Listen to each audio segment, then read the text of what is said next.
Radha Kunda Magirimanam Ahoradika Madhavasam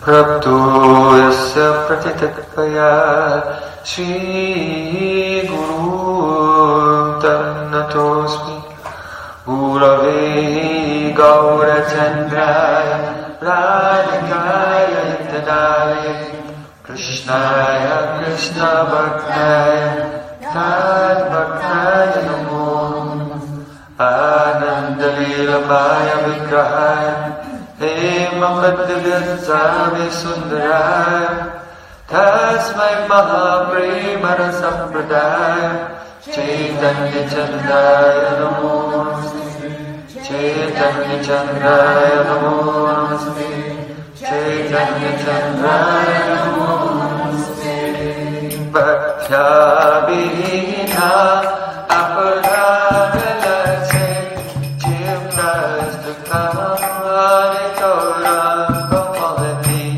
Kripa Maikam Sharanam Prapanam Vrinde Numase Charanarvindam Vrinde Numase Charanarvindam Govinda Namo Dharamadavedi Govinda Namo Dharamadavedi Govinda Namo Dharamadavedi Govinda Namo Dharamadavedi Hey Krishna Hey Ragava Hey Sare Govinda Namo Dharamadavedi Shyam Sundar Shikanda Shikar Smraha Sumurli Manohara Radhika Raskumama Kripanidhi Supir Janaking Kurim Kuru Tavairasmi Na Jivamidaya Vina Iti Vidyaya Devi Tam Nama Charanantikam.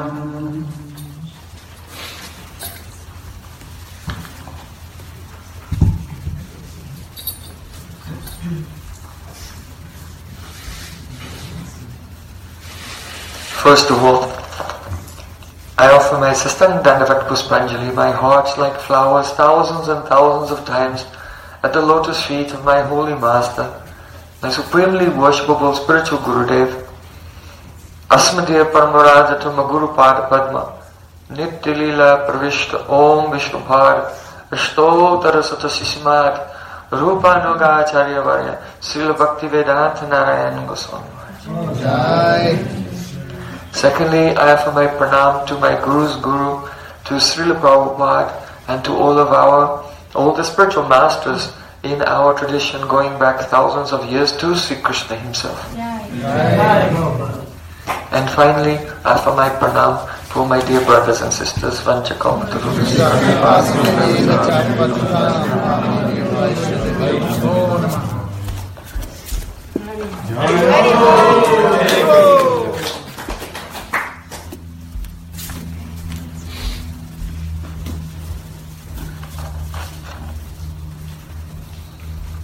So yesterday, most of you were in attendance to the celebration of the life and characteristics of Roy Ramananda.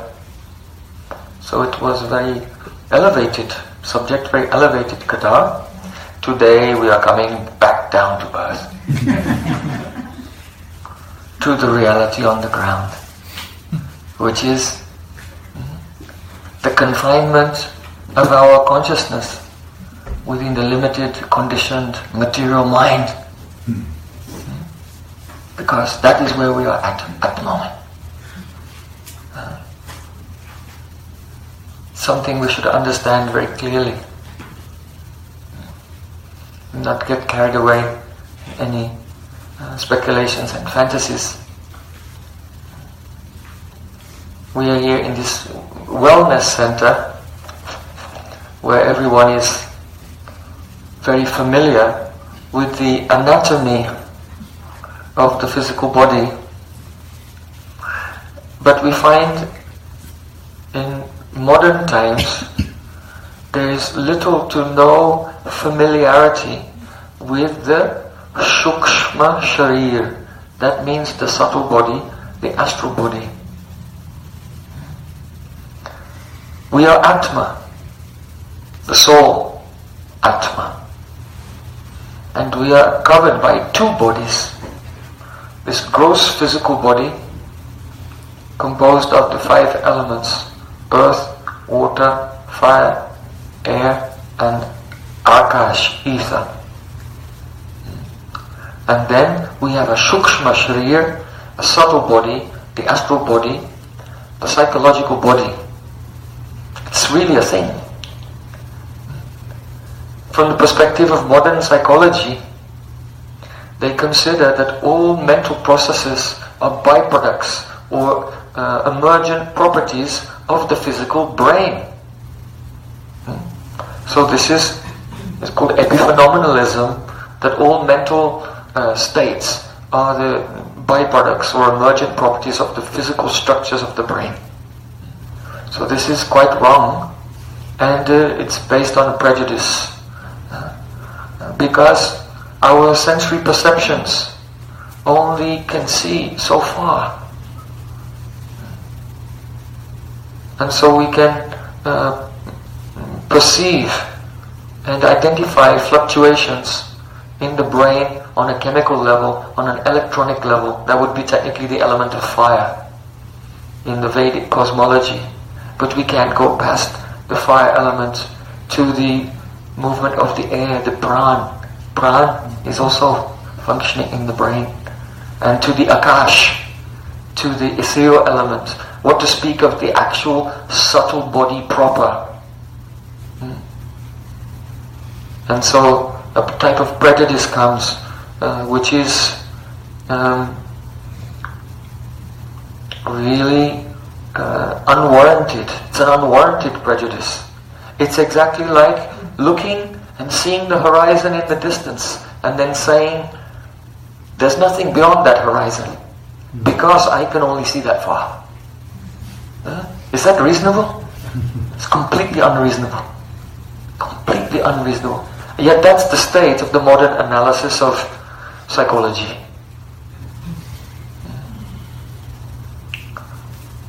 There are reasons for that also, and that will become clear as we go a little bit more deeper into this seminar today on the basic understanding of psychology from the perspective of Vedanta. Jibera nistara lagi sutrikol vyas Mayavadi basha sunle hoye savanash.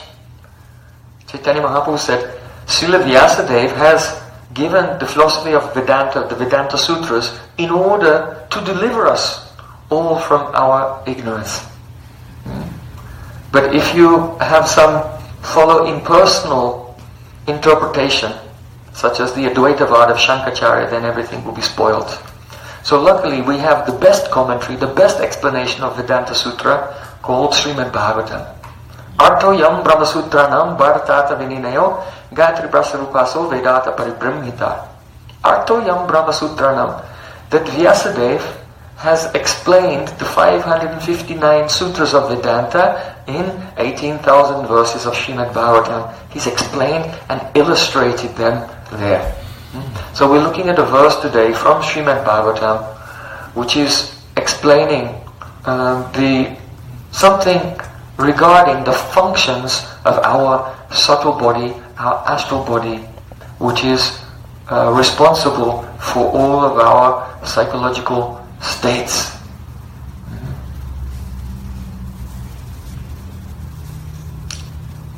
So,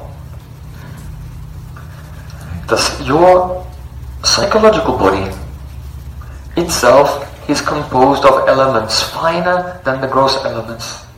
They are 4 in number. Manas, the element of mind. Mind is actual thing.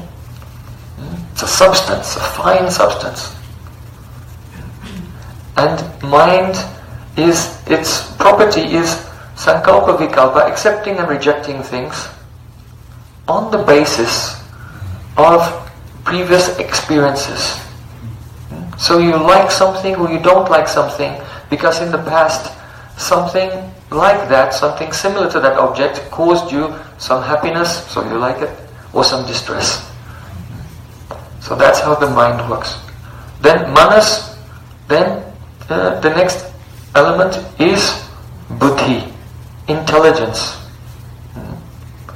Intelligence, the movement of intelligence causes our changes of state that make us sometimes awake and sometimes dream and sometimes go into deep sleep. So the movement of buddhi causes us to experience these three states of wakefulness, dream and deep sleep. Buddhi is also responsible for memory, smriti, memory, and imagination.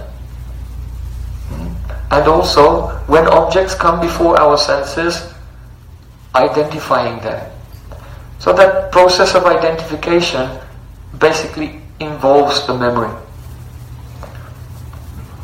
The next element is called ahankar, ego. Ego, ahankar. And then the last element is chitta. Chitta is by nature very luminous, very bright, and it's niskriya. It doesn't have any activity. And it's the last covering of the soul. Before you get to the soul, the last covering is called chitta. That element of chitta, when it's in the universe, because all the elements of our body are present in the universe. The universe is like a macrocosm, and our body is like a microcosm of the universe. Though they are not non-different. In some philosophies it's considered the body and the universe is the same thing. Microcosm and macrocosm in that way, but it's not like that. The universe is big and our body is small. And it's a particular yantra. The body is a particular yantra, a machine on a minute scale, which includes the elements which are found in the rest of the universe. So when the element of the chitta is in the universe, it's called mahatattva. Or conversely, you can say when the element of mahatattva is present in the universe, in our body, in our subtle body, then it's called chitta. So it's niskriya, it doesn't do anything. But what it can do, it is become polluted. By nature, it's sattvic. And when it becomes, the chitta becomes polluted by tamagun, ignorance, then it transforms and becomes ahankar, ego. And when the ego is a portion of the ego which is, there's tamagun there, but a portion of it which is somewhat more sattvic than the rest, that makes the element of mind. And the more predominantly rajasic portion of the ego transforms and becomes buddhi, intelligence. And the most tamasic portion becomes sound, and then all the gross elements come. This is the basic diagram, schema, if you like, of the elements of the universe and how they're related to each other. So we can say that the mahatattva or chitta is the original element coming from the unmanifest totality of energy, prakriti. That's the first element, it's sattvic. And all the others are, they are evolutes of that, becoming progressively more rajasic, tamasic, and like this. So the spectrum of the elements comes out. So, in essence, the mind, the intelligence, and the ego, they're all gradually, if we start from chitta, then you have ego, mind, and intelligence. They're progressively more contaminated forms of chitta. They're transformations of the same thing. Just like if you have milk and you can turn it into yogurt, and the yogurt you can churn and make butter, and the butter you can heat and melt and make ghee, and it's basically one substance, it's just milk, but it goes through these 4 stages of transformation. So your subtle body is like that. It's essentially chitta, and then some tamasic portion becomes ahankara, and then manas and buddhi, like this. Okay. Now, this darkened portion of the chitta is simply a collection, a condensed conglomerate of samskars, impressions.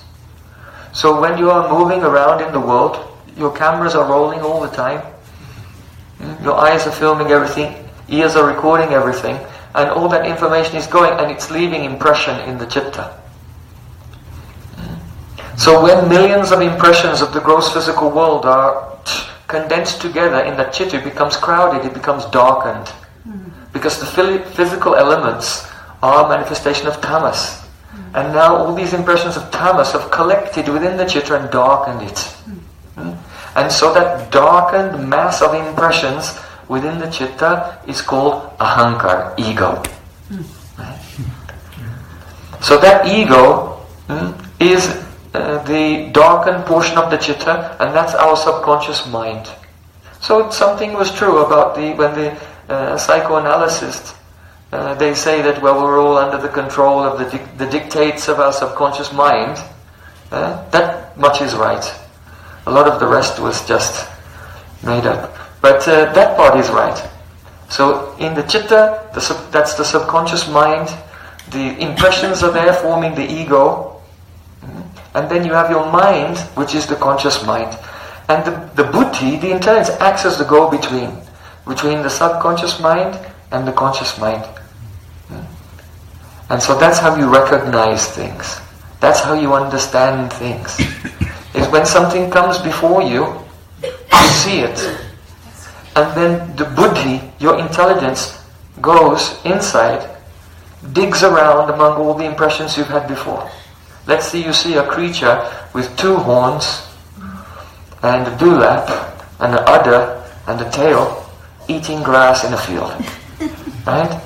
So then your buddhi goes into the impressions in your chitta, looks around, and finds a creature that you've seen before, just like that. And then brings that samskar, that impression, into the conscious mind, and when the 2 match, then you recognize. And from before, someone told you, this is a cow. You see? So this is a cow. Or this is a human being. This is a man. This is a woman. This is a tree. You see? So, this is how our thoughts are going on in real time. Now, what happens is when you're in any particular situation, then that situation triggers your buddhi, your intelligence, to try to understand, to evaluate it. And the buddhi goes into the subconscious mind and retrieves some impressions related to that situation. And related to your past experience in this life, or in previous life, or many previous lives. And then brings that into the conscious mind. And then, if in the past your relationship with that object or that situation was good, then you say, I want this. And if it was a state of suffering, then it comes from the subconscious mind into the conscious mind and say, I don't want this. And this is how our desires are functioning in real time. So even though we feel ourselves to be free and independent, the Vedas say we are like a bull with a ring through the nose who is being dragged here and there. So on the basis of our past impressions, our past sanskars, we are just controlled. And we're making choices. We think this is my free will, my free choice, my free independence. But it's not. Our soul is in a type of like dream state, as if asleep, watching the functions of the subtle body, and we're just flowing along with that. So that's called being in the flow of karma. That our present activities are consequences of our past activities. And that chain is going on and on and on. So that is the samsara, the repeated chain of birth and death. So there's an illusion of freedom, but not actual freedom. Only a person whose mind is controlled and who is no longer under the dictation of previous samskar actually has some degree of freedom from the conditioning of mature existence. Now, is that clear to everyone? Okay, little overview of how the Shukshma Sharira, the subtle body, works. Who am I? Many persons think that I am not this body. Many people recognize I am the soul. But when they think of the soul or their spirit, they just think of their own mind. They think that the mind is the self. Yes, I'm not this body, of course. But I am whatever. My soul is a Democrat or something. Or Republican or an atheist or whatever. Now, these are all conceptions just lodged in the consciousness, in the subtle body, that have nothing to do with the soul. So, see, Krishna has explained, Jagrat swapna susuptam cha gunato buddhivrittayaha.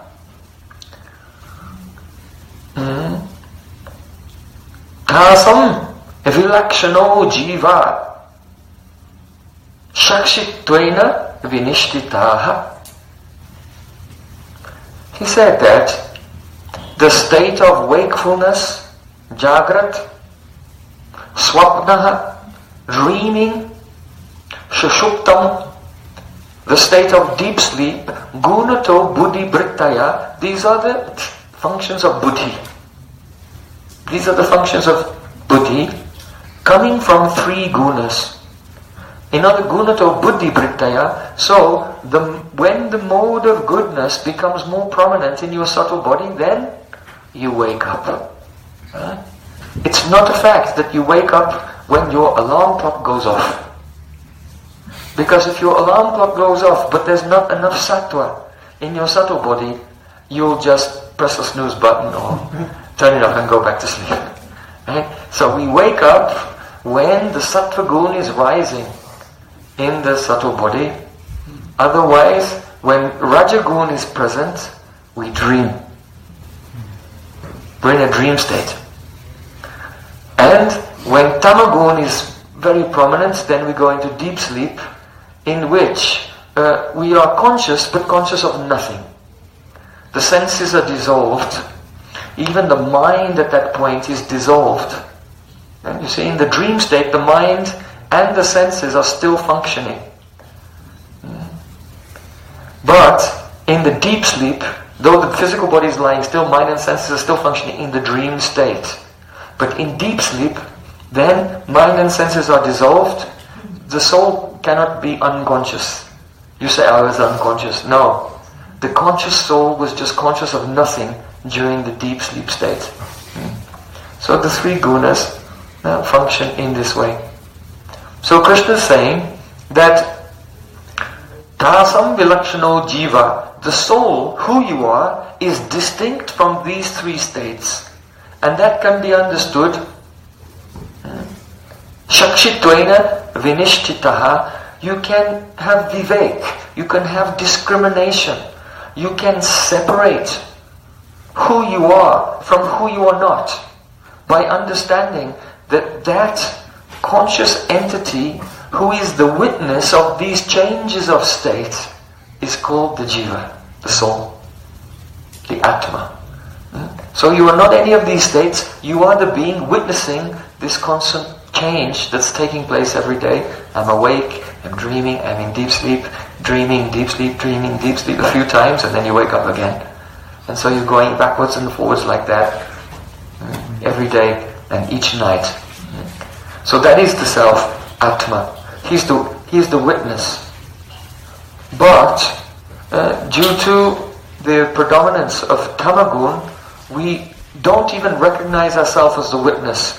Our consciousness is merged with all of these changes, and we think that this is me. This is who I am.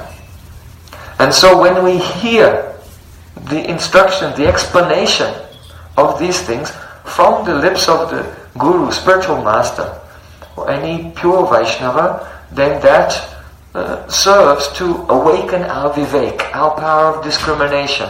But unless we follow a sadhana, a daily practice in our life, that understanding, like now you say, yes, of course. But then the next moment you'll just drift off into a dream state again and forget everything. So you'll not remain in the state of being viveki. You'll not remain in a state of constant discrimination. The power of discernment is awake. It will just switch off unless you have a daily sadhana. And if you have a daily sadhana, gradually the gunas will go down, sattva will come up. In sattva gun, the discrimination is strong. When rajas comes, though rajas is responsible for the dream state, but even though we seem to be awake, everyone's eyes are open. But if rajas is there, people spend their whole day while their eyes are open dreaming also.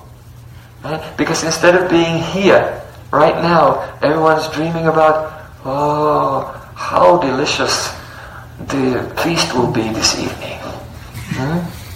Or next week I'm going to get a new car, a new house, a new video game.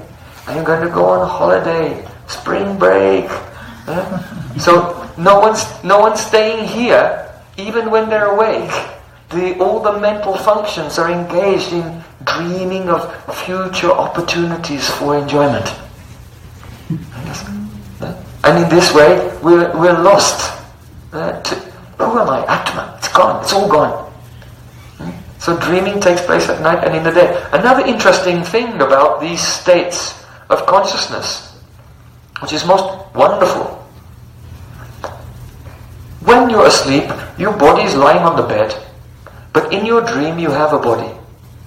So your buddhi, your intelligence, is imposing that body onto your consciousness. Right? Your physical body is lying there, but in the dream you have a body. Perhaps sometimes whoever had a dream that they could fly.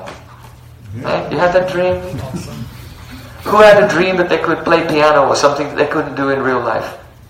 Yeah? Okay. Like this.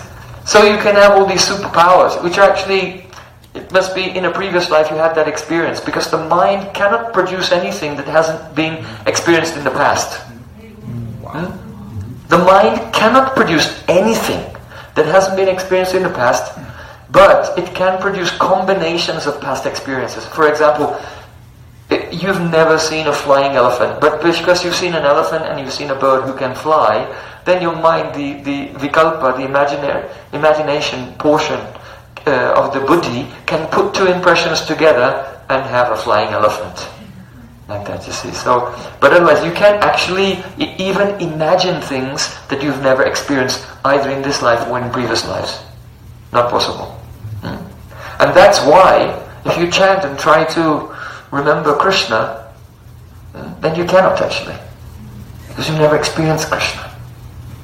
Your buddhi, your intelligence will just go into your subconscious mind and try to, the police, they have this photo kit identities, where there's so many different eyes you can choose from. They put these eyes and let's put this nose, put this mouth, and they try to make a picture. So that's what you do. You just get all these impressions of different things and people. Okay, Krishna's blue, let's get an impression of blue, like that. And he's a boy, let's get an impression of a boy. He's got a peacock feather, put a peacock feather like this. And it's an imaginary idea of who Krishna is, based on words, based on impressions, based on imagination, based on inference, based on things that you may have heard from the scripture. And these are all different types of vikalpa imagination. Shabda sanket vikalpa, imagination based on words. Sruta vikalpa, imagination based on something you heard from the scripture. And anuman vikalpa, imagination based on your own powers of inference and logic. Like this. And that's why when we want to remember Krishna, we start with his name. Because the name of Krishna actually is Krishna. And if we can become the conduit for the appearance of that divine sound of Krishna's name, shortly after that, the name will reveal his form, which is otherwise Yam Shama Sundaram Achintya Guna Sarupam. Shama Sundara, all his qualities are inconceivable. Mind cannot touch them. So we have to approach Krishna, the realization of Krishna, through the chanting of the holy names. Hare Krishna, Krishna Krishna, Hare Hare, Hare Ram, Ram Ram, Hare Hare. Not through speculation. Rather, the chanting of the mantra should arrest the functions of the mind, which are producing speculation. And then, when the vrittis of the mind, the oscillations of the mind become resolved, and the entire subtle body is purified, and it becomes chitta, then you're left with pure chitta. That chitta is like a mirror, and the actual reflection of the beauty of Krishna can be caught in that mirror. So Chaitanya Mahaprabhu says, Chaito darpana marjanam, cleanse the mirror of your subtle psychological body, and that will make you fit for the perception of that which is beyond the perception of the physical senses and mind. So, Prahlad Maharaj, it was just Nishinga Chaturdasi, so it's kind of in my mind. Prahlad Maharaj, last week, did you all have a good celebration for Nishinga Chaturdasi? Yes. Good. So Prahlad Maharaj, he has defined yoga. When he was at school and his classmates asked us, oh, please tell us what you learned from your guru, because he told them, when I was in the womb of my mother, then my guru Narad Muni was telling me so many wonderful things. He said, what did you learn from your guru? So then Prahlad Maharaj was instructing all the little demons in the demon school, Asura Kul. And you see, by the association of a pure devotee, even the demons want to know about bhakti. So Prahlad Maharaj explained to them the meaning of yoga, the meaning of the word yoga. Brace yourself. It may be shocking. Get ready. He said, Tasmad bhavat bir kartavyam karamanam trigunatmakam bija niharanam yogaha pravaro paramodiha. This oscillation of the buddhi, these vrittis, these movements of the element of buddhi, is producing the experience of wakefulness, dream, and deep sleep. So as we were saying, that in a dream the buddhi is imposing upon you, superimposing upon you a rope. A rope means superimposing upon you an upadhi, a designation. You are Atma, the soul, but in your dream you think that you are the dream body that can fly and play a piano while watching the aerial performance of elephants.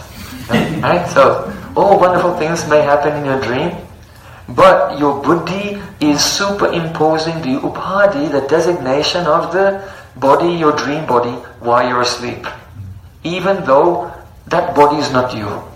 It's clear. You know. Well, guess what? When you wake up, the buddhi is superimposing this body onto you, but you're also not that body.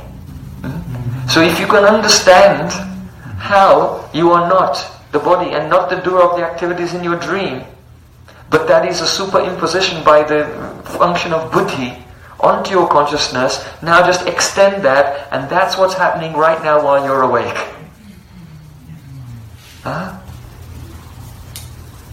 Now Prahlad Maharaj explains that yoga, the state of yoga, is the state in which all these functions of the buddhi are completely arrested and the buddhi dissolves into its origin.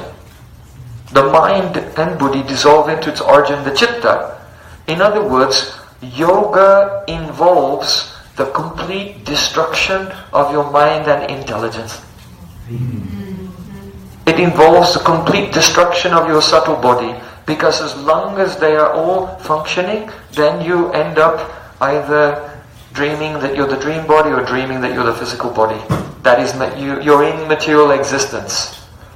So remember that the goal of yoga, or the goal of Krishna consciousness, is to be muktirittanyatarupam swarupaina vyavastiti, to be situated in a spiritual body in the spiritual world. So we're not practicing Bhakti Yoga to make a better situation for ourselves here in North Carolina. Right? That's not what we're doing. We're aiming at the total and utter destruction of all the mental functions, so that our soul can exist in the true eternal plane, our actual transcendental home.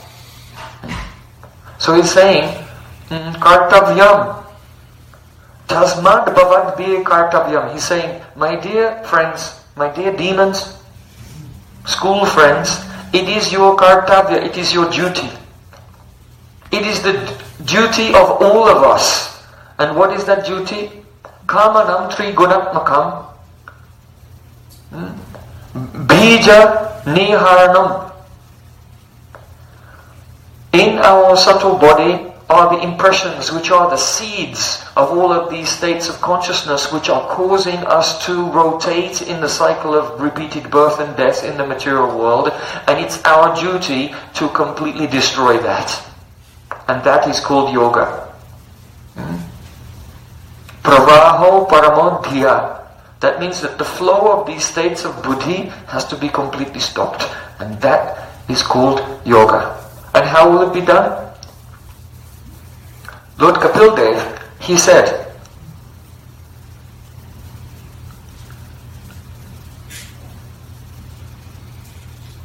Yathanalaha Jarayati ashu yaha kosham nirginam yathanalaha. When you eat food, then your digestion, fire of digestion, burns that food. So he said, in the same way, by the practice of Bhakti Yoga, your subtle body becomes digested. Now that's very important concept, and the analogy is quite appropriate, because when you eat, the digestion of your food goes on by itself. You're not aware of it. You don't sit there thinking, oh, here come the protein molecules, release the appropriate enzyme, stomach, here come the carbohydrates, need another enzyme for that. So you don't consciously do all of it. You just eat, and it's going on by itself. So in the same way, by engaging in the service of Krishna, hearing, chanting and remembering, and serving the deity, and all the activities in the service of the spiritual master, that automatically facilitates the gradual digestion until it's a total digestion of the subtle body, the Shakshma Sharya.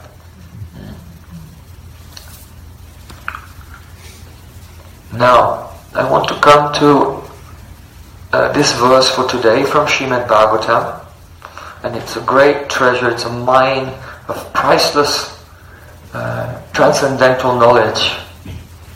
So hear very carefully. You can repeat after me. Bhutanam chitradatritvam Bhutanam chitradatritvam Bahirantam antaramevacha Bahirantaramevacha Pranindriyatvatisnyatvam Pranindriyatvatisnyatvam Nabhaso Vritilakṣanam Nabhaso Vritilakṣanam. Bhutanam means of the living entities. Of the, Bhutanam chitradhatitvam. Yes, of the living entities. Bhutanam is genitive plural. So, of the living entities, chidra. Chidra means a hole or a space. Essentially, chidra means a hole. So a hole is a space in something. And Datritvam means the quality of giving. So Bhutanam Chitra Datritvam, this verse is the paribhasha or the definition of Akash. Akash, ether. So the 5 gross elements, this is the last one. We call it space.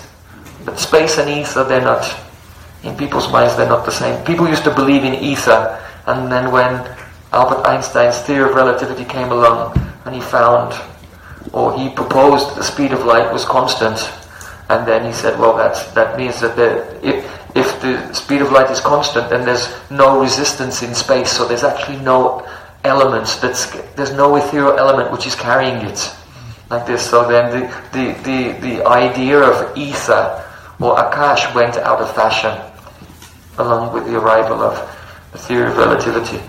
So, but actually there is such a thing. That discovery, first of all, it's not entirely true that light has a constant speed, and secondly, it just means that the Akash is so fine, it does not obstruct the flow of light. So it was an unnecessary conclusion. But Srimad Bhagavatam tells us that Akash is the subtle element, and what does it do? Bhutanam Chidradhatritvam, it gives space for things to move. In other words, we experience dimensionality, we experience direction, and this is because there's such a thing called Akash, space. So it's that which accommodates movement and direction. So Bhutanam Chidradhatritvam, but that space, Bahir Antaram Eva Cha, it's not only outer space. Bahir means outer, but Antaram means inner, the inner space as well. Why? Because Pranendriyatramadisnyatvam, Pran here means Pran.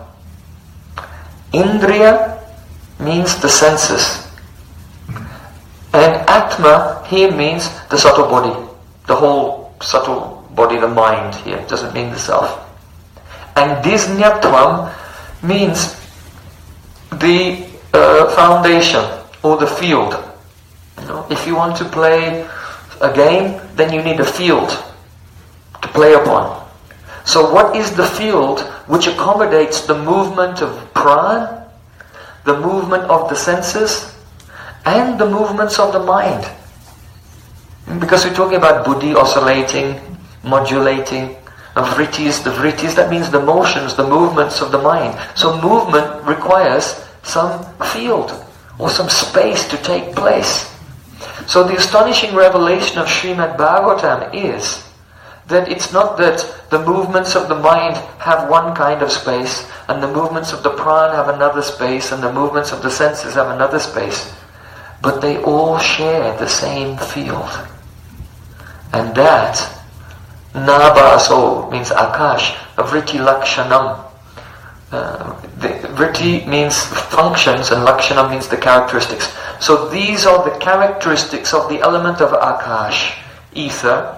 One, it provides accommodation, room for movements, and it provides the field of activity or the foundation upon which there is interaction between the pran, the life air within the body, the senses, and the mind.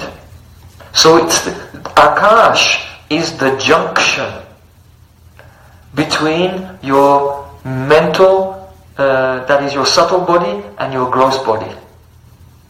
And this is why the things that you do with your senses affect your mind. And the things that are going on in your mind spill over into sensory activities. You see?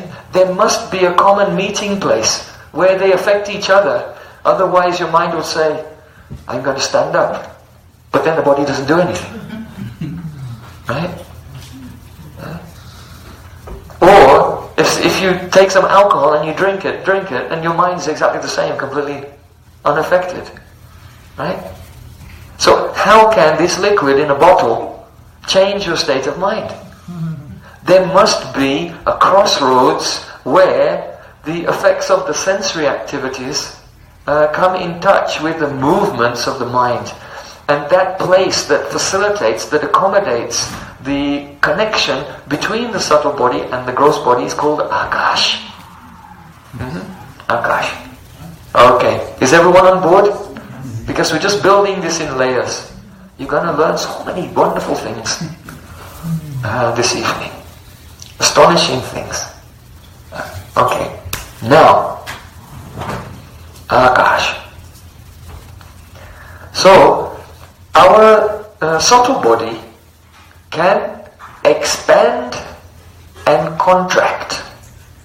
So that is called Ullas. Ullas or Prakash. Prakash means expanding or lightening.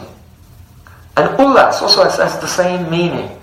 It means effulgence, lightening, but it can also mean increasing. So Prakash and Ullas are both used in the commentaries of the various sages on the Yoga Sutras of Patanjali. The philosophy of mind, we've mentioned how in modern psychology it's just, well, the mind doesn't exist, it's just we're having all these states due to the chemical changes in the brain. But all the philosophers of India are in agreement that no, the mind is an actual thing which is independent of but connected to the physical body.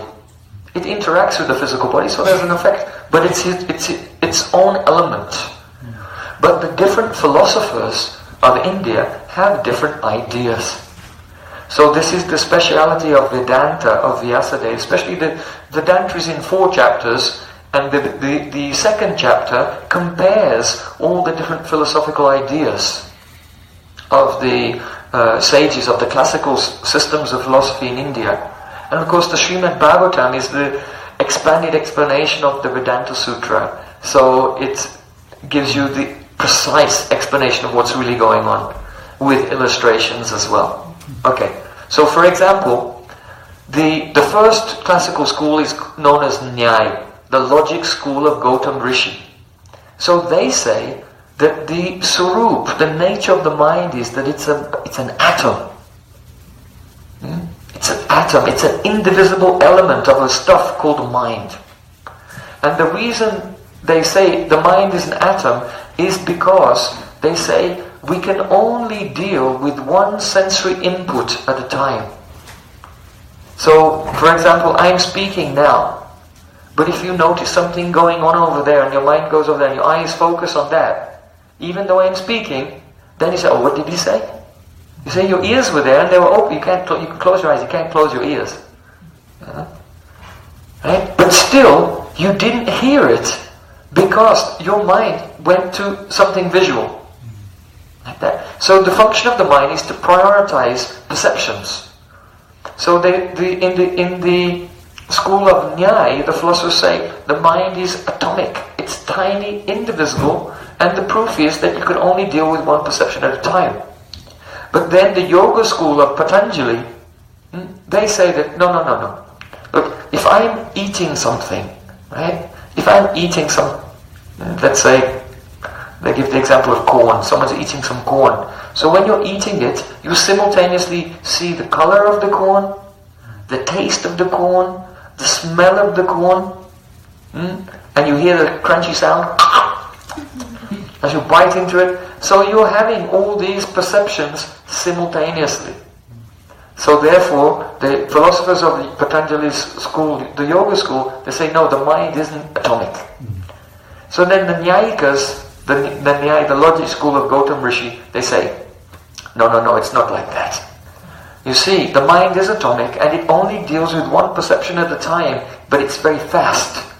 And so when you're eating that corn, the mind is jumping quickly from the smell to the taste, to the sound, to the color, like this, and it's jumping from one to the other so fast. It gives you the illusion of simultaneous perceptions. So, now, the yoga school, they say, no, the mind is not atomic. The mind is all-pervading. It's everywhere. It's omnipresent. And then you have the Sankhya philosophy, that is of the Kapil Dev, who says the mind is neither atomic or all-pervading. It's of a medium size, and it expands and contracts depending on which body it's in.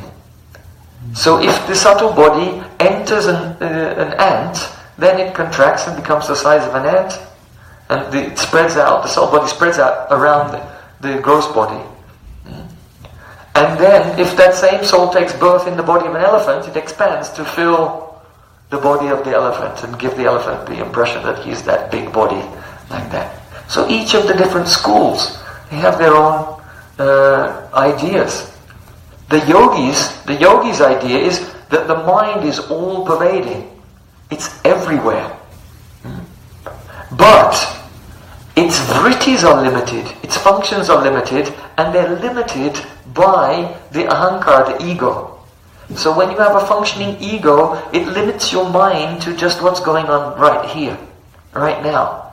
And if you practice meditation, gradually the ego dissolves, and your vritti, it's not the mind that expands, it's the vrittis that expand, until you experience the all-pervading mind, and then you become omniscient. You become enlightened and you know everything, because your mind is everywhere. So the yogis propose that when you die, then there's no transmigration of the mind. It's not that your soul leaves and then your mind travels along with the soul to another body. Because something which is all-pervading can't move, because it's already everywhere. So all that happens is that when you die, then the vrittis which were there in that body, the kind of cosmic all-pervading mind, just reproduces those same vrittis and impressions somewhere else in the cosmic mind. Like that. So these are the different ideas of the different philosophers.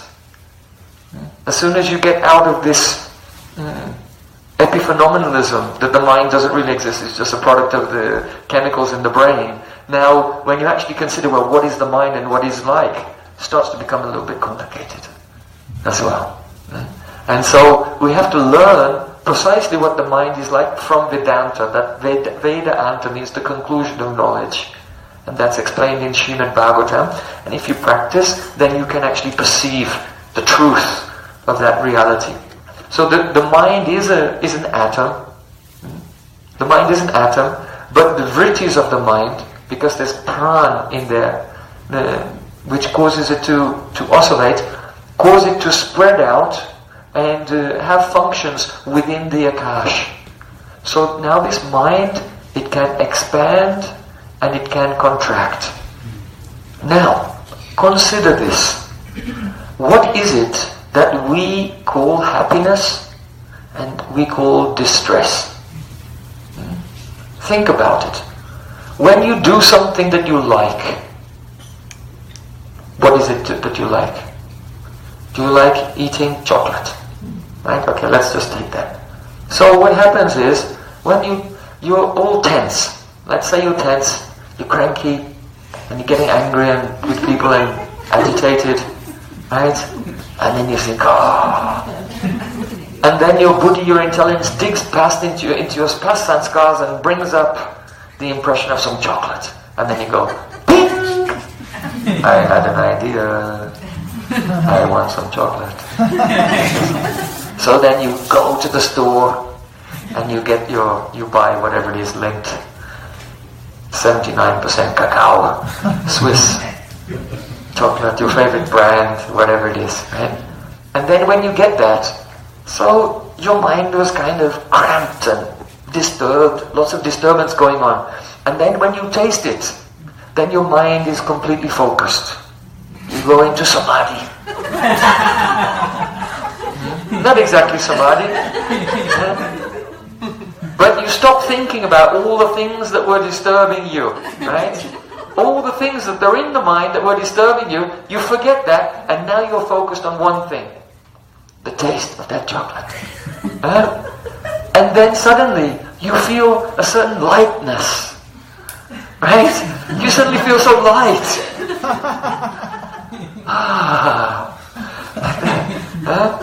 You feel so light. So, this is called the Ullas or the Prakash. What actually happens is, because the consciousness is not flitting here and there with many vrittis, it's focused on one thing. The focus on one object causes the physical mind, or subtle, it's a subtle physical mind, within the Akash, it causes it to expand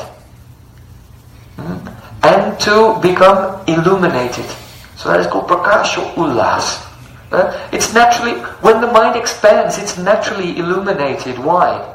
Because all these vrittis, which are crammed, all these thoughts and everything which are disturbing you in the mind, which are confined in a small space, when the chitta expands, naturally, then the density of those vrittis becomes less.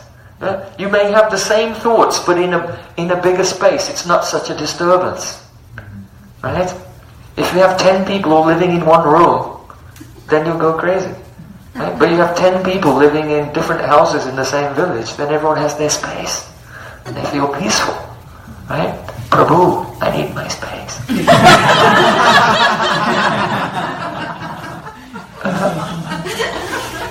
Right? So your thoughts are like that. When you've got many things going on, but if you focus on one thing, there's a natural prakash, ullas, an expansion of the chitta, the subtle body, within the akash that takes place. So automatically, because the oscillation density goes down, so you feel light and peaceful. So in Bhagavad Gita, Krishna says that ashantasya kuta sukam. Without peace, what question is there of happiness? So happiness is basically what we call sukha. In Sanskrit, happiness is called sukha and distress is called dukkha. Right? So what we call happiness is simply a momentary expansion of the mind by which there's a reduction in the oscillation density, so we feel a prakashan ullas, that is a lightening of our, we feel light. People say, oh, lighten up, Prabhu. Why are you so serious? Lighten up.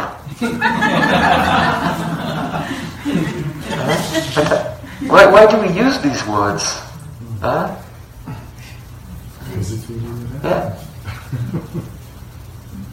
Someone's thinking, oh, if I smoke this, it's going to expand my mind. Right? But it will momentarily. Then you feel that expansion of the mind, right? But then the problem is this. The mind is kind of elastic.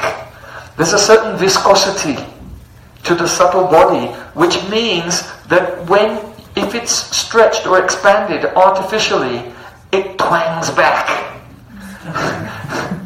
It will just contract. Once that sense object which is causing it to expand is removed or exhausted, or you've developed a tolerance to it, then the mind just goes back to the state it was before. But because of the viscosity, it actually contracts to a state which is more contracted than it was before. This is the problem. But now you have an impression of that expansion which keeps coming into your mind, making you want to repeat the experience again. And that's called addiction. You see? So, what we're looking at is we want to know how to expand our consciousness permanently. That it's not just a cheap shot, a quick thrill, which ultimately results in a gradual contraction. Everyone who has addictions becomes more and more depressed. It's a fact, right? All addictions make people become gradually more and more depressed, and this is the mechanics of it. Now, I want to share something about the beauty of the Sanskrit language. Perhaps you know in Bhagavad Gita, Krishna says, I am the sound in the akash, in ether. What's that verse? Who knows? I am the light of the sun and the moon. Yeah. Prabhaspi sasi sureyo. Pranavasava Vedushu. I am the syllable Om in all the Vedas. I am the sound in ether and the ability in man. So that line is Shabda K Paurasham Rishu. I am Shabda, the sound in K. K means Ka. Ka means Akash. The syllable Ka in Sanskrit means Akash, or the ether. And in the locative case in Sanskrit it becomes K. So Shabda K, I am the sound in ether. So we're looking at the Sanskrit word Ka. It means Akash. So when your chitta, your subtle body, is expanded in the Akash, nicely, the syllable for nice or beautiful is Su. So Sukha means good ether. And Dukkha means, prefix means bad in Sanskrit. So Dukkha means bad ether. And so the words in Sanskrit for happiness and distress, Sukha and Dukkha, literally mean good ether and bad ether. In other words, it's precisely describing what we call happiness and distress really is, ontologically. Sukha means we're feeling a smooth and expanded, peaceful ether. And dukkha means we're experiencing a contracted, a congested, dark ether. Like that. Sukha and dukkha. Now, so how wonderful this is, you see? Because all the choices that you're making in your life, every choice you're making is to get sukha, to get happiness, and avoid dukkha. That's all. But if we don't know what actually brings the long-term sukha, we'll keep making the choices which actually bring about dukkha, suffering. And so that's called avidya. Patanjali defines avidya, one of the aspects of avidya, or ignorance, is accepting the objects that cause distress to be a cause of happiness. And then you're caught in that vicious cycle. So you have to hear again and again. Because not everything that glitters is gold. When a moth sees a flame, he thinks, sukha. And the moth flies into the flame, but what's the result? Dukkha. So in the same way, now I want to move on to some other topics related to this. You apply this idea to these other topics. So let's apply it to dharma, religion. Now in dharma, religion, there are some rules and regulations. Things you can do and things you should not do. You know, in Patanjali's Yoga Sutras, there are 5 yams and the 5 niyams. 5 things you have to do and 5 things you have to avoid. In Christianity, there are the 10 commandments. 10 again. Things that you have to mainly avoid. And so every religion has its set of do's and don'ts. Now a person in ignorance who doesn't really understand the essence of religious life, he thinks, religion is such a drag, because they have all these rules that tell me I can't do all the stuff that I really like.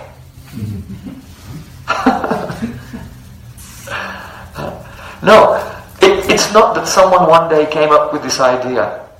Let me invent this thing called religion, just to mess with everyone. Let's make a list of all the things that people like to do, and let's weave a narrative that says you can't do that.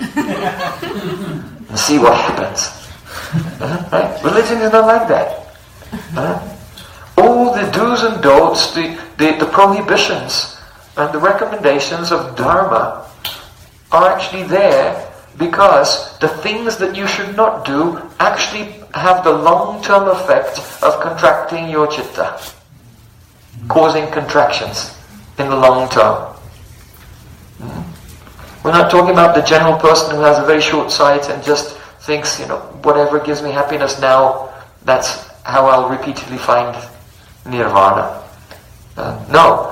The saints of the past have given a list of activities that if you do these activities, if you take intoxication, if you become promiscuous, if you kill other living beings, and so on, if you tell lies, if you steal, whatever it is, if you gamble, then all of these things will lead long-term to the intense contraction of your consciousness, and you will be unhappy.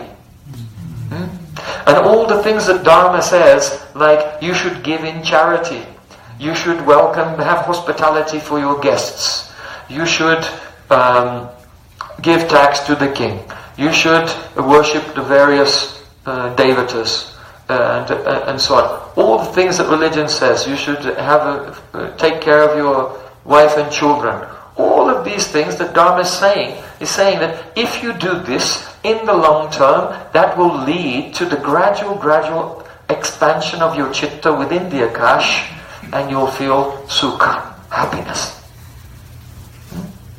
That's what it is.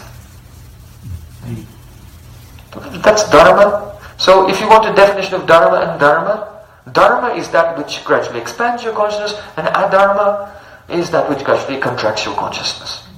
And the more contracted your consciousness is, then when you die you have to take a body which corresponds to that level of contraction. So that might not even be a human body. Right? Because the animal's consciousness is very contracted. So culture is the same thing. If someone says, well, what is culture?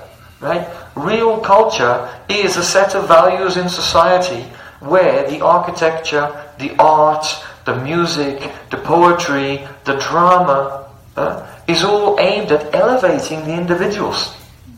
Gradually, and that's why the high culture and popular culture are different. Because the popular culture is just hit me now with something that makes me feel good and then makes me unconscious for the next 10 hours, whatever. But the high culture, which is coming from the intelligentsia and from the clergy and so on, that higher culture actually brings the populace up and up and up. And so that's, by and large, in the modern time, the high culture's been lost in favor of the popular culture because you can charge everyone something. So religion and culture, they are meant for, culture means cultivation. It's a cultivation of the gradual expansion of consciousness. It has many, many interesting ramifications. So now we want to go on to another subject. Srila Bhaktivinoda Thakur in Jaiva Dharma has described 5 degrees of expansion of consciousness. So the first one is called Achadita Chetana.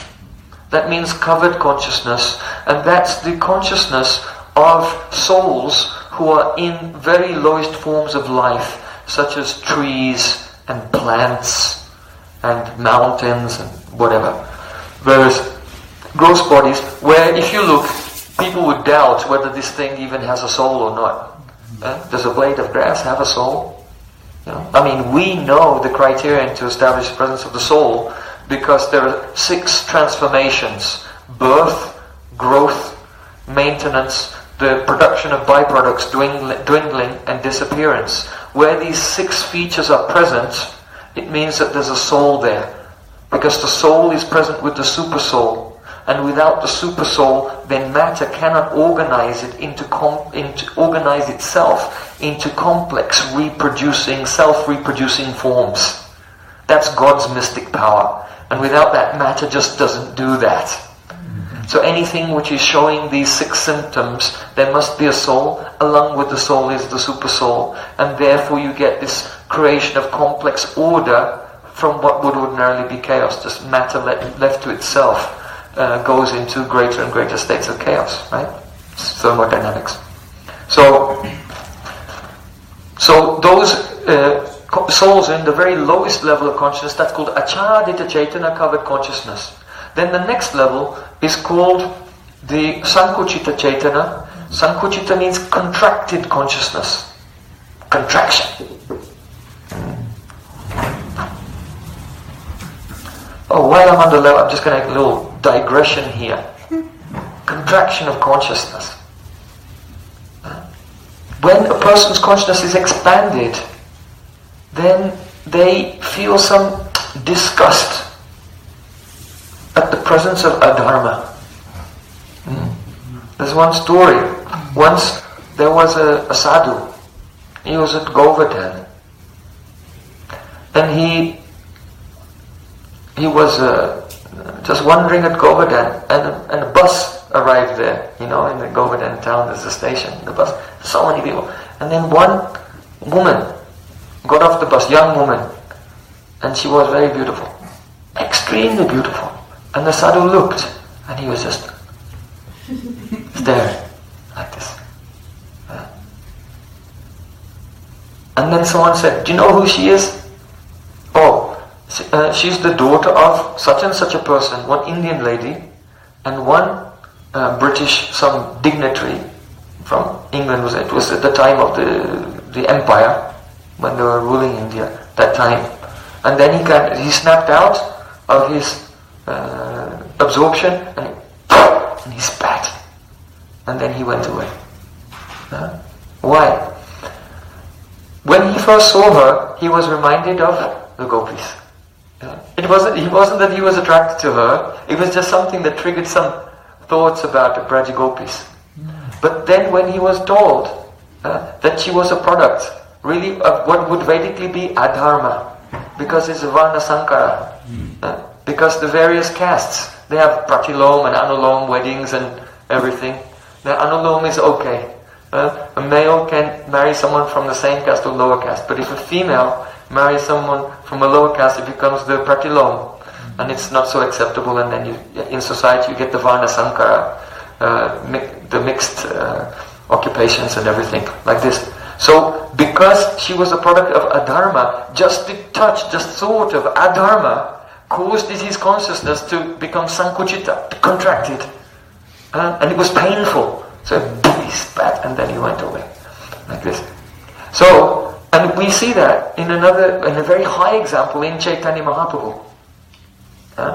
Because Swarup Damodar Goswami never used to let someone come and read a poem or sing a song or do a drama in front of Mahaprabhu until he checked it first to make sure it was all perfect. There was no rasabas.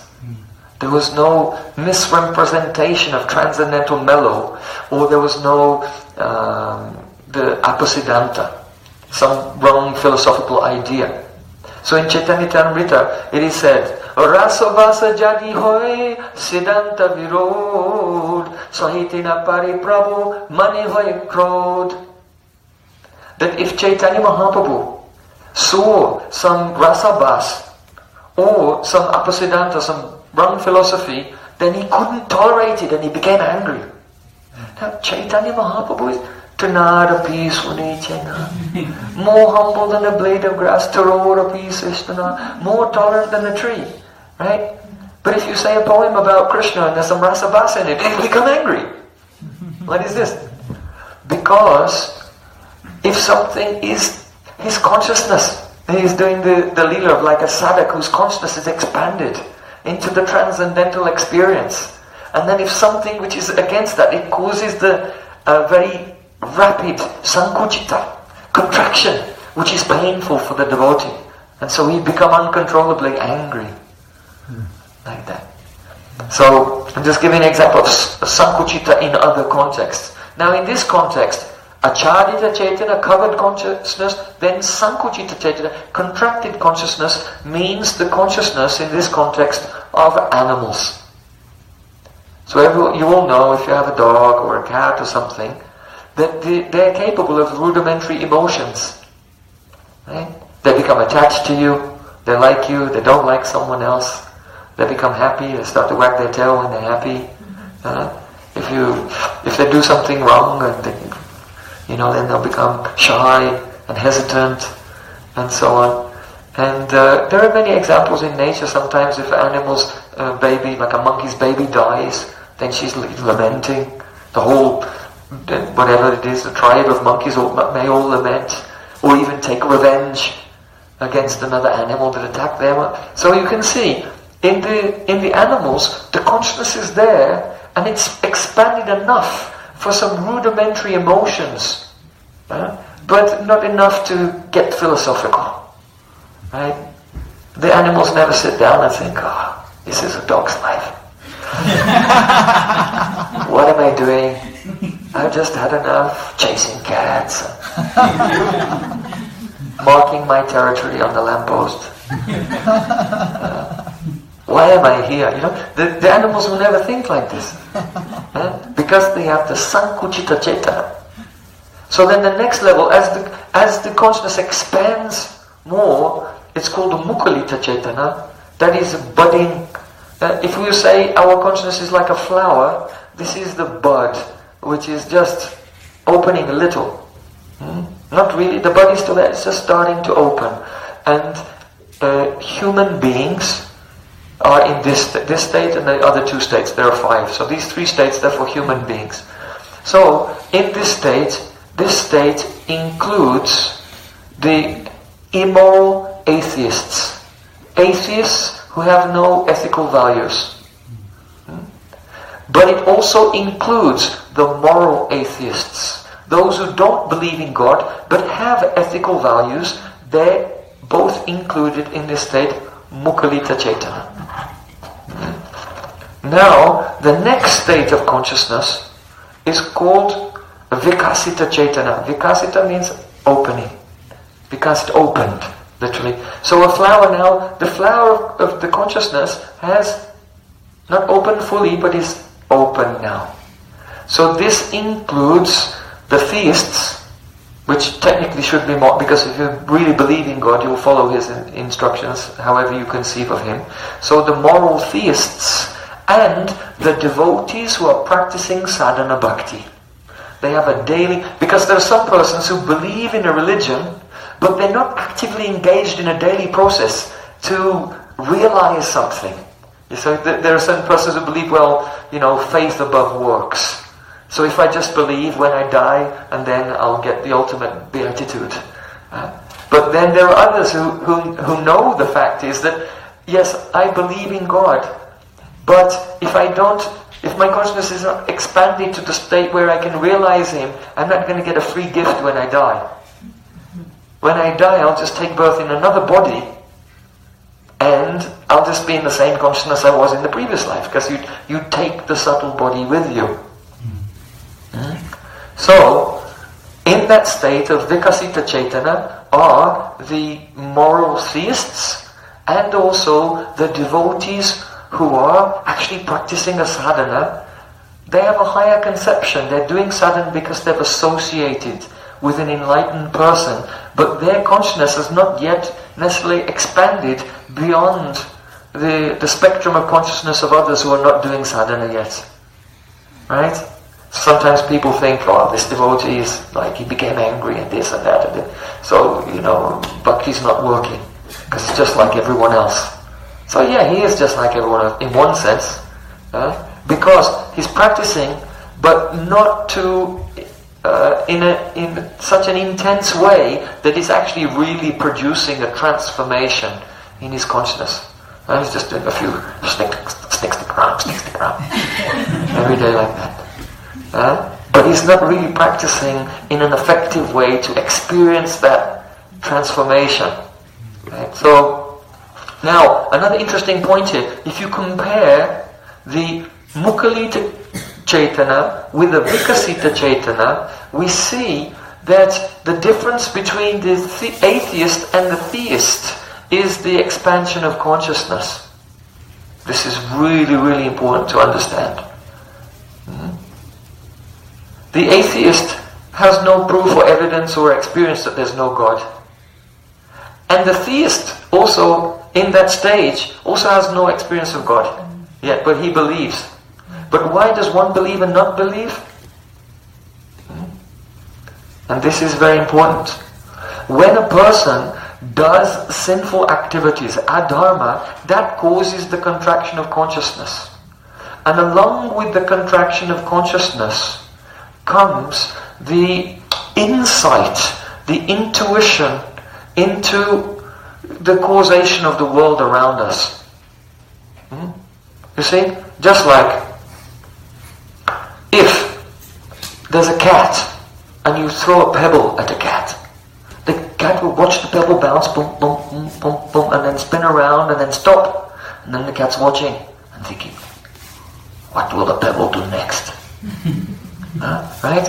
Because when the cat is thinking about cause, he sees the superficial thing in front of him and he makes a causal closure there. This thing that I'm seeing is the cause of itself. You see? So that's a cause and effect is like a chain that goes on and on and on. And at the end of that chain is God. Right? But when the chitta, when the consciousness contracts, then that contraction causes a causal closure that you stop at a particular point. What's the cause? What's the cause? The cause, what's behind? And stop there. Because your consciousness isn't expanded enough to conceive of further and further intermediate, more intermediate, and more remote, and ultimate causes.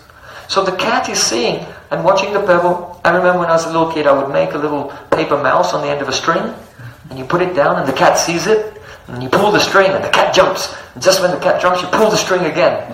And the cat's like obsessed with trying to catch this mouse. But he can't figure out it's just a piece of paper and you keep pulling the string. Right? Now, dogs, on the other hand, are completely different. Right? You try that with a dog. Put a little paper cat on the end of a string and pull it, and the dog looks at you. Are you stupid? Huh? You throw a stone at a dog. The dog doesn't watch the stone, where did it go, waiting for the stone's next move. The dog just looks up, who threw that at me? Right? Because the dog's consciousness is more expanded than the cat, so he thinks in terms of the chain of causation, goes a little bit further. You see? So the same with human beings, right? The consciousness, when it's more expanded, we say, well, what is this? It's made of atoms or something like that. But there's just, then a causal closure comes. It's atoms, boom, stop. Right? But what is that made of? What is that made of? What is that made of? What is that made of? So as the consciousness expands, more and more, it comes to the sarvakarana karanam, the cause of all causes. That there must be, see, there are 5 elements everywhere. Same 5 elements. Why have they organized themselves into all these different forms? What's the cause behind everything? So the more your consciousness expands, the more you conceptually have a kind of X-ray. You have a conceptual X-ray to look through things conceptually and come to the last point. So that point is, the person intuitively feels there's a God behind everything. Now what happens is, when a person does a sinful activities, it contracts the consciousness, and their consciousness becomes eclipsed, and they become incapable of conceiving of the idea of God. And this is why it's very important. In Vedic society, the Kshatriyas would go round punishing people who did sinful activities. Right? They would drive them out of society. Because they knew that innocent persons, by associating with them, perform the adharma, it contracts their consciousness, and then they just can't conceive of, you can talk to them about God all day, and they just don't get it. Right? Because it's the function of the expansion and contraction of consciousness. Understood? Okay. So, you have achadita chetana, Sankuchita Chetana, Mukalita Chetana, Vikasita Chetana, and then the last one is called Purna Vikasita Chetana. Fully expanded, that's like a lotus flower that's fully open. And that is the devotees who've attained Bhav, the state of Bhav. Now what happens is that when the devotee is chanting, so first of all, when you're chanting, what are you doing? You're applying your mind on one thing. So if your mind is focused on one thing, what happens to the mind automatically? Expands. The prakasha, ulas begins to take place. So if you chant with concentration, you will feel happy and you will feel peacefulness. But as the chitta becomes, all the vrittis die down and it becomes steady, then only the abhas, nam abhas, begins to give some realization of the beautiful form of Krishna. And then his qualities and associates. Kanaka jaladagatro, nila sonapjanetro, mrigamadavarpalo, malati kundamalo, tarlatarunavesho, nila pitambaresho, smaranibritani kunje, radhika Krishna Chandro. So nice. Huh? So we want to be in that state where we can sit and chant Hare Krishna, Krishna Krishna, Hare Hare, Hare Rama, Rama. And the chitta is expanded, you feel blissful and shining.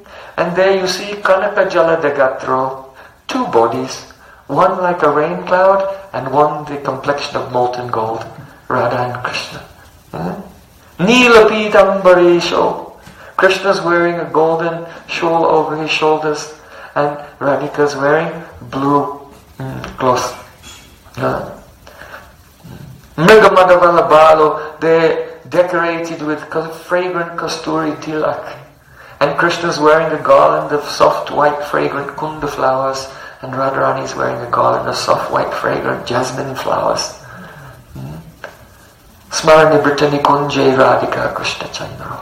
And you see the beautiful secret meeting in a very secluded kunj on the bank of Jamuna of Radha and Krishna.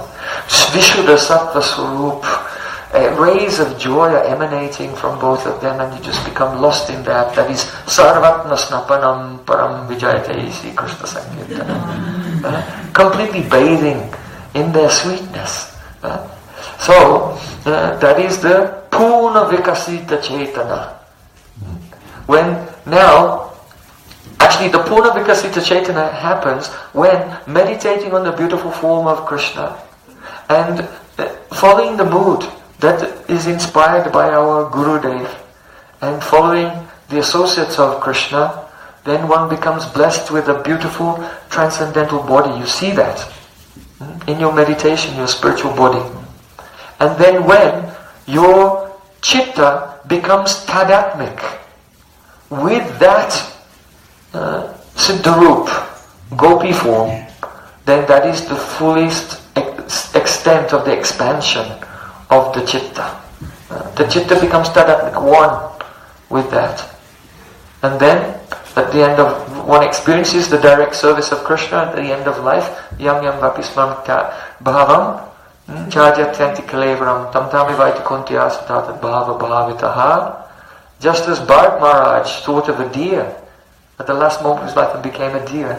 If you are absorbed in your spiritual body serving Radha Krishna at the last moment of life, then giving up this body you enter into the eternal pastimes of Krishna. And that is the result of the Purna Vikasita Chaitana, the fully expanded Chitta.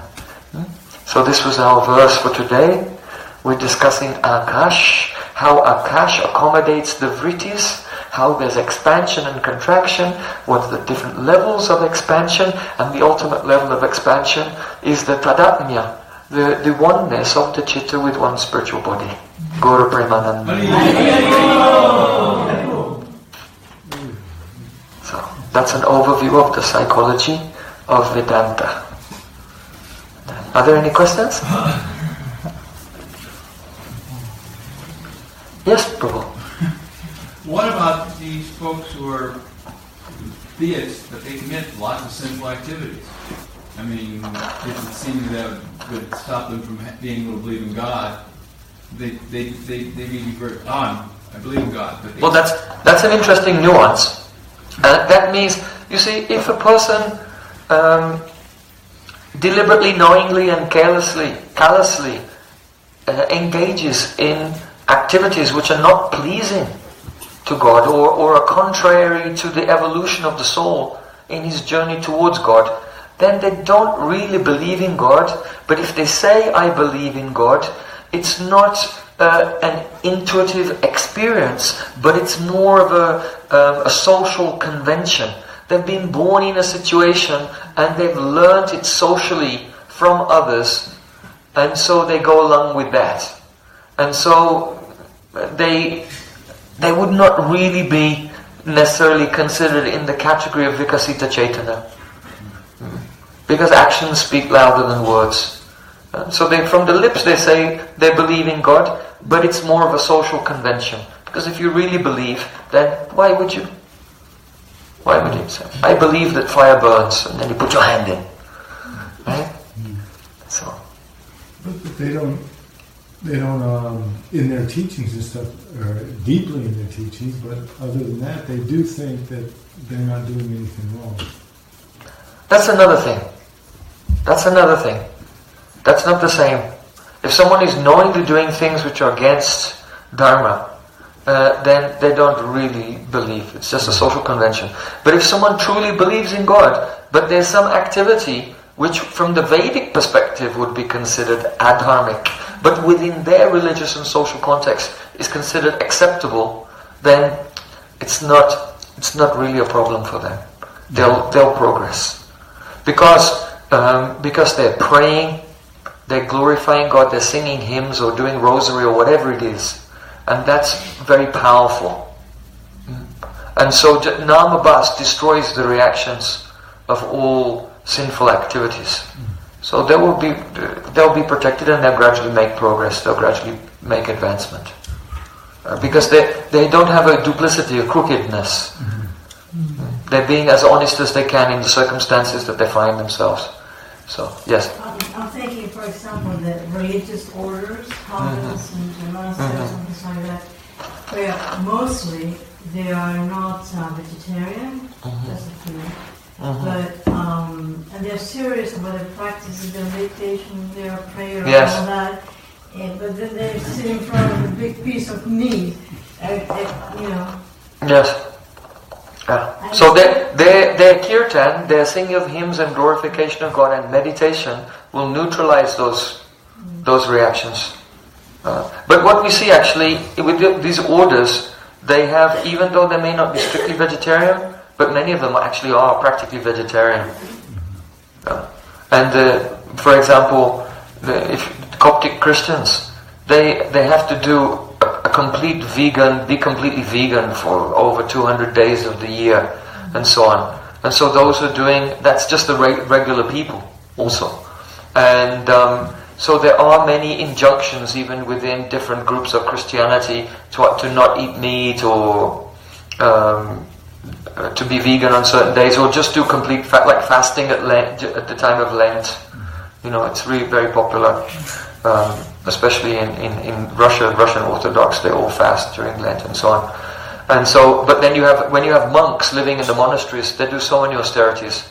And so in the Bible, there in the epistles of, I believe, Paul, he says, "Be far away from the wine bibbers and the ravenous eaters of flesh."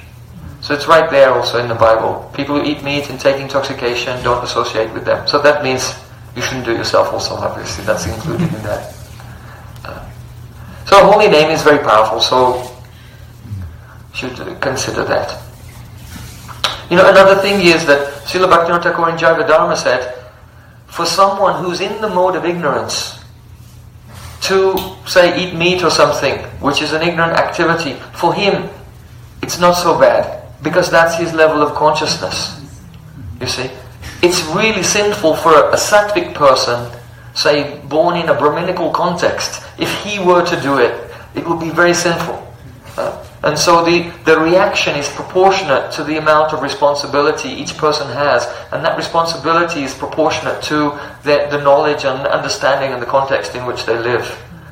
Just like if a child goes into a shop and grabs a pencil, he's not going to be arrested. They just slap his hand and put the pencil back. But if a grown person walks in and grabs something and walks out with it, he'll be arrested. Because he should know better. So with more knowledge comes responsibility, and then if you do something wrong, then the reaction is proportionate to that also. Yeah. Any other? Yes? Prabhuji, I had a question regarding dreams. I just have so many dreams, and I tend to remember even when I'm in the wakeful state. Is there any significance of any dream, or is it just impressions purely? It's impressions, but the dreams can be significant. They can be. Everyone must have experienced déjà vu. Yes. Right? So in Vedanta Sutra it says, dreams may have a prophetic element. So Paramatma creates that because it's inexplicable. So dreams may, by the function of the supersoul, have some prophetic element. It's explicable in one sense in terms of samskars, because the present has its roots. It's a manifest reaction of the past, and the future is the unmanifest potential of the present. And so there's a chain. So that's one thing. There can be a prophetic element to a dream.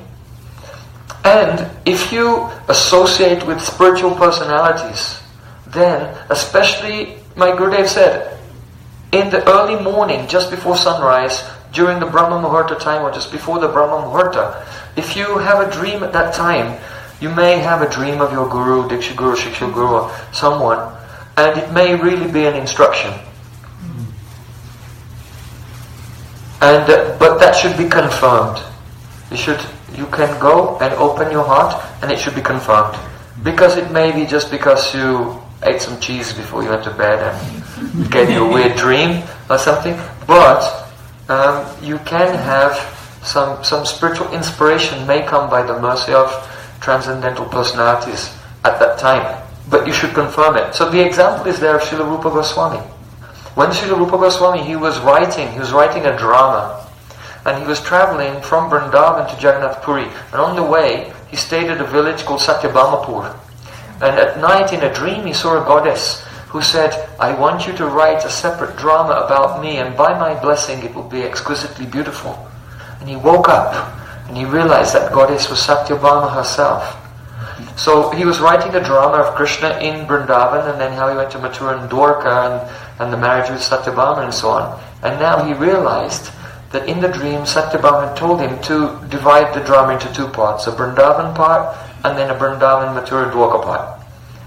So he was traveling and he came to Jagannath Puri, and when he arrived there, Mahaprabhu said to him, Krishna nyoyadi sambhuto napu nasostatapura Vrindavanam prachadya sakochin naiva gachati. That Krishna, who is the son of Vasudev in Mathura, is different from the Krishna of Vrindavan, because Krishna never takes 1 foot outside of Vrindavan. So Mahaprabhu said that. So then Rupa Goswami realized, first I had the dream, and then when I came to Mahaprabhu, he externally also confirmed, and so I'm going to divide this drama into two dramas, and it became Vidagdha Madhav Natakam and Lalit Natakam. So. Yes, Prabhu. When a person is given full anesthesia, what happens to the vrittis and the soul? What happens to it? Under anesthetic? Yeah, full anesthesia. So then he'll go. He may go into a dream state and into a deep sleep state.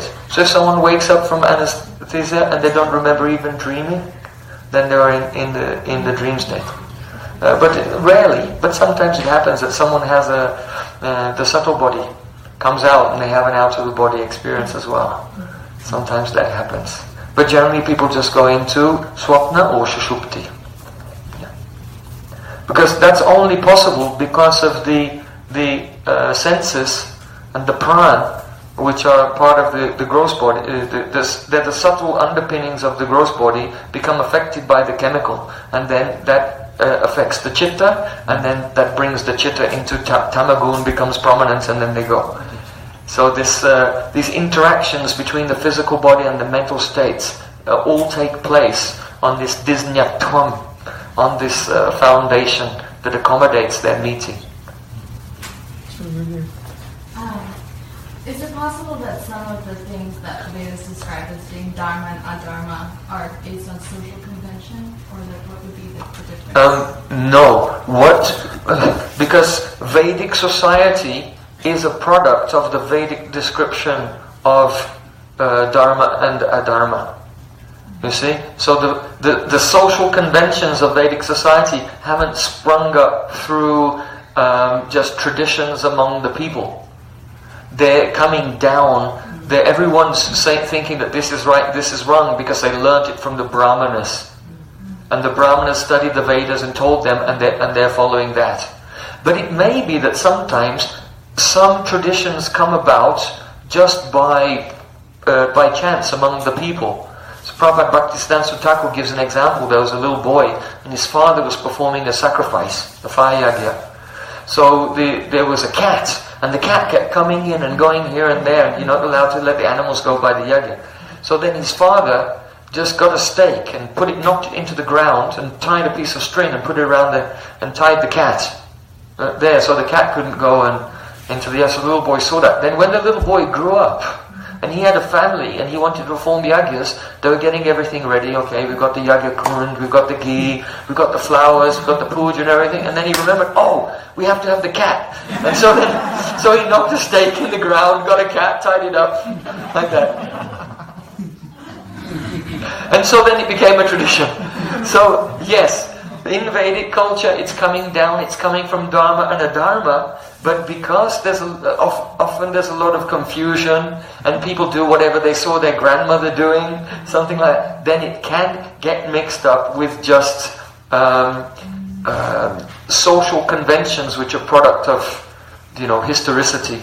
Just the development. So then how could you discriminate between the two? Yes, that's very good. So that comes in Krishna Leela, you see. Because Nanda Maharaj was getting ready with all the Brijbasis to worship Indra. Right? And Krishna came to him, "Oh, Papa, what are you doing? Go away and play." And he said, "What can this little boy understand?" "Oh, Papa, please tell me."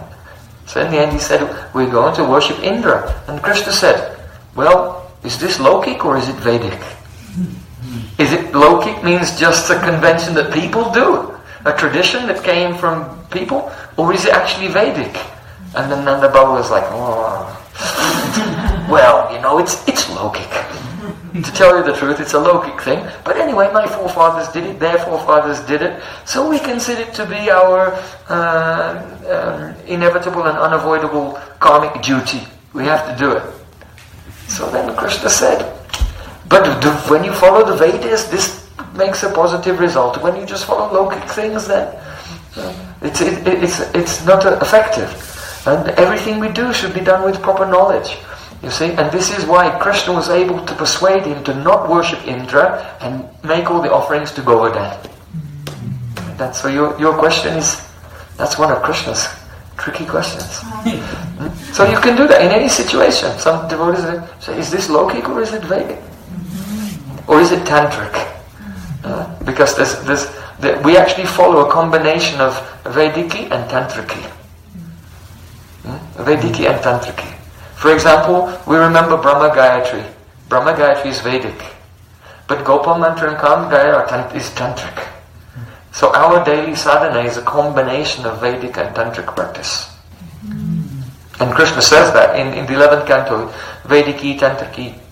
He tells Arjuna, the best path is this, the supplement, that the Vedic and the Tantric path supplement each other, and that's the process you should follow. Yes? I wanted to ask you, like in India, a lot of yogis would consume weed, right, to do sadhana. Right? So does that expand consciousness, or are they? Just want to understand what's your perspective on that. Well, anything that promotes sattva gun, sattva is light. So that's the prakash, that's the ullas. So anything that promotes sattva gun will expand the chitta. But we should know that unless we do bhakti, we take shelter of the process of bhakti, the expansion only expands up to the material sattva. And material sattva is never completely pure. Three gunas can't be separated from each other. So in material sattva, there's always some rajas and some tamas.